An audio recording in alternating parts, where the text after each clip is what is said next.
અલંકારના બે પ્રકાર છે. પહેલો પ્રકાર છે શબ્દ અલંકાર અને બીજો પ્રકાર છે અર્થાલંકાર. હવે શબ્દ અલંકાર એટલે કે શબ્દોથી થતા અલંકારને શબ્દ અલંકાર કહેવામાં આવે છે. એટલે કે શબ્દોનું ચમત્કૃતિનો પૂર્ણ ઉપયોગ કરીને ગદ્ય કે પદ્યને આકર્ષક બનાવવામાં આવે છે, તો તે શબ્દ અલંકાર બને છે. અને અર્થાલંકાર એટલે કે અર્થથી થતા અલંકારને અર્થાલંકાર કહે છે. એટલે કે અલંકાર દ્વારા અર્થની ચમત્કૃતિ ભર્યા કે આકર્ષક બનાવવામાં આવે છે, તેને અર્થાલંકાર કહે છે. તો હવે આપણે શબ્દ અલંકારમાં પણ અહીંયા પ્રકાર આપેલા છે, એટલે કે પેટા પ્રકાર આપેલા છે, અને અર્થાલંકારના પણ પેટા પ્રકાર છે. તો હવે આપણે આ બંને અલંકારના પ્રકારો જોઈ ચૂક્યા છે. હવે શબ્દ અલંકારના પેટા પ્રકાર જોઈશું અને અર્થાલંકારના પેટા પ્રકાર જોઈશું. અલંકારના બે પ્રકાર આપણે જોઈ ચૂક્યા છે કે શબ્દ અલંકાર અને અર્થાલંકાર. અહીંયા શબ્દ અલંકારમાં પણ પેટા પ્રકાર છે કે જે 4 પ્રકાર આપેલા છે.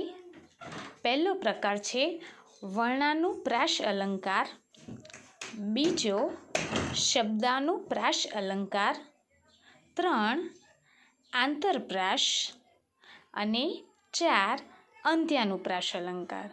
હવે આપણે અર્થાલંકારના પ્રકારો જોઈશું કે પહેલો પ્રકાર છે ઉપમા અલંકાર, 2 ઉત્પ્રેક્ષા અલંકાર, 3 અનન્વય અલંકાર, 4 વ્યાજસ્તુતિ અલંકાર, 5 વ્યતિરેક અલંકાર, 6 રૂપક અલંકાર, 7 શ્લેષ અલંકાર, 8 દ્રષ્ટાંત અલંકાર, 9 સજીવારોપણ અલંકાર અને છેલ્લું અને અંતિમ અતિશયોક્તિ અલંકાર.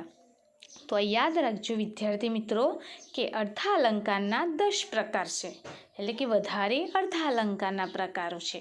તો હવે આપણે સ્ટાર્ટ કરીશું શબ્દ અલંકારના પ્રકારો વિશે. તો પહેલું આપણે વર્ણાનુપ્રાસ અલંકાર વિશે આપણે વિસ્તૃત સમજીશું અને ઉદાહરણ સહિત.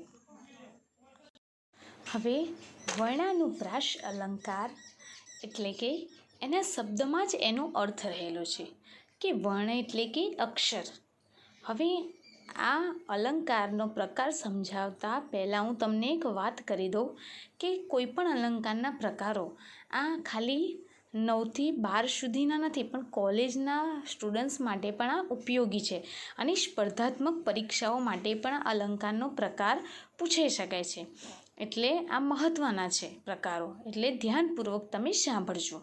તો હવે આપણે સ્ટાર્ટ કરીશું કે વર્ણાનુપ્રાસ અલંકાર એટલે કે વર્ણ એટલે કે અક્ષર.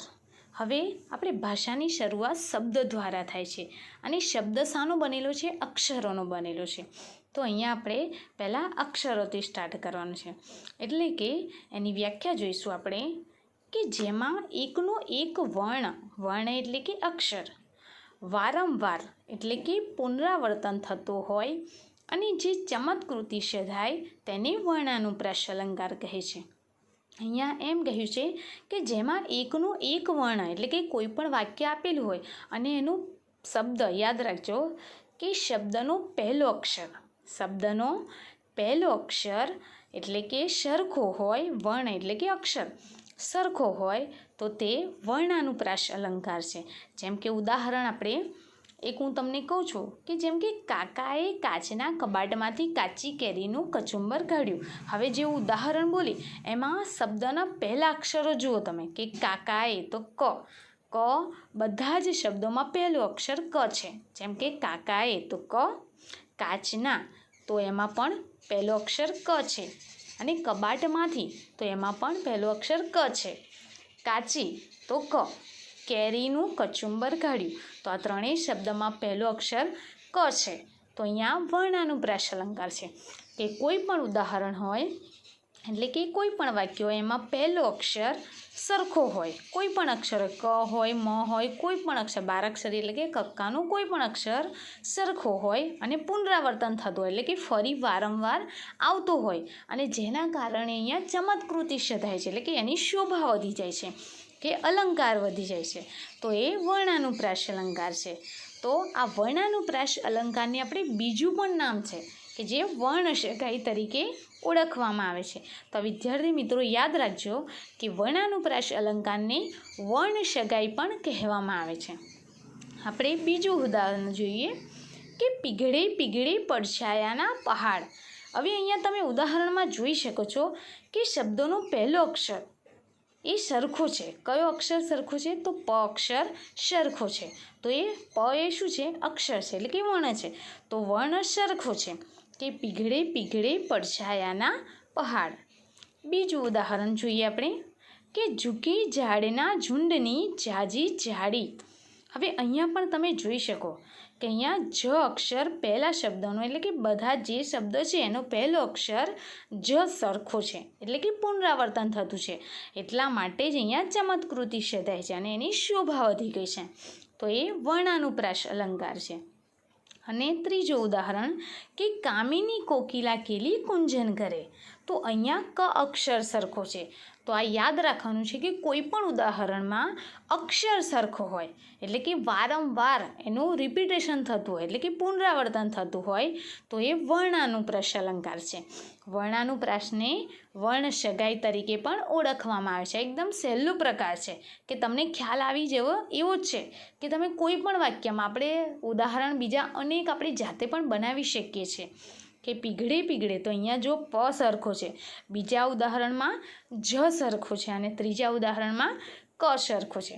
તો તમને અહીંયા વર્ણાનુપ્રાસમાં ખ્યાલ આવી ગયો છે કે વર્ણાનુપ્રાસ એટલે કે અક્ષરો સરખા હોય, એટલે કે વારંવાર અક્ષરો આવતા હોય અને તેનું પુનરાવર્તન થતું હોય, તો એ વર્ણાનુપ્રાસ અલંકાર છે. બીજો પ્રકાર છે શબ્દાનુપ્રાસ અલંકાર, જેમાં શબ્દ સરખો હોય. આપણે વર્ણાનુપ્રાસમાં જોઈ ચૂક્યા છે કે જેમાં વર્ણ સરખો હતો, એટલે કે અક્ષર સરખો હતો. હવે અહીંયા શબ્દાનુપ્રાસ એટલે કે શબ્દ સરખો હોય. અહીંયા વ્યાખ્યા જોઈશું કે જ્યારે કોઈ શબ્દ કે શબ્દખંડ પંક્તિમાં પુનરાવર્તન પામે અને તેના કારણે જ પંક્તિમાં ચમત્કૃતિ સધાય, તેને શબ્દાનુપ્રાસ અલંકાર કહે છે. એટલે કે તમે જોઈ શકો કે કોઈ પણ વાક્ય હોય યા તો કોઈ પણ પંક્તિ હોય, તેમાં શબ્દ વારંવાર આવતો, એટલે કે શબ્દ બેથી વધારે વાર આવતો હોય, તો એ શબ્દાનુપ્રાસ અલંકાર. હવે તમે કહેશો કે પ્રાસ એટલે શું?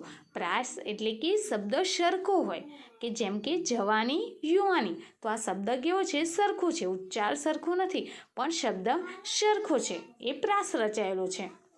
તો એ પ્રાસ કહેવામાં આવે છે કે શબ્દાનુપ્રાસ એટલે કે શબ્દ સરખો હોય અને ઉચ્ચાર સરખો હોય, તો એ શબ્દાનુપ્રાસ અલંકાર છે. હવે શબ્દાનુપ્રાસ અલંકારને આપણે યમક અલંકાર પણ કહે છે. તો યાદ રાખજો વિદ્યાર્થી મિત્રો કે યમક અલંકાર એ શબ્દાનુપ્રાસનું બીજું નામ છે. હવે તમે અહીંયા ઉદાહરણ જોઈ શકો છો કે જવાની તો જવાની છે, થોડી રોકી રાખવાની છે. જો અહીંયા જવાની અને જવાની આ બે શબ્દ સરખા છે, એટલે કે અહીંયા પ્રાસ રચાયેલો છે, તો આ શબ્દાનુપ્રાસ અલંકાર છે. હવે બીજું ઉદાહરણ જોઈએ આપણે કે અખાડામાં જવા મેં ઘણા અખાડા કર્યા. જો અહીંયા શબ્દ સરખો છે પણ અર્થ સરખો નથી, તો આ વિદ્યાર્થી મિત્રો યાદ રાખજો કે અહીંયા પ્રાસ રચાવવો જોઈએ, એટલે કે શબ્દ સરખો હોવો જોઈએ અને ઉચ્ચાર સરખો હોવો જોઈએ. એટલે કે કાં તો શબ્દ સરખો હોવો જોઈએ, ક્યાં તો ઉચ્ચાર સરખો હોવો જોઈએ. તો એ શબ્દાનુપ્રાસ અલંકાર. અહીંયા અખાડા શબ્દ સરખો છે, તો બંનેમાં પ્રાસ રચાયેલો છે. હવે ત્રીજું ઉદાહરણ કે છે મતવાલી નથી નમાવી નવા લોહીની લાલી. જો અહીંયા શબ્દ સરખો નથી પણ ઉચ્ચાર સરખો છે, જેમ કે મતવાલી અને નમાલી અને લાલી, તો આ શબ્દ એટલે કે પ્રાસ રચાયેલો છે, તો એ શબ્દાનુપ્રાસ અલંકાર છે. જેમાં વર્ણાનુપ્રાસમાં અક્ષર સરખો હોય છે, જ્યારે શબ્દાનુપ્રાસ અલંકારમાં શબ્દ સરખો છે, તો આ શબ્દાનુપ્રાસ અલંકાર છે.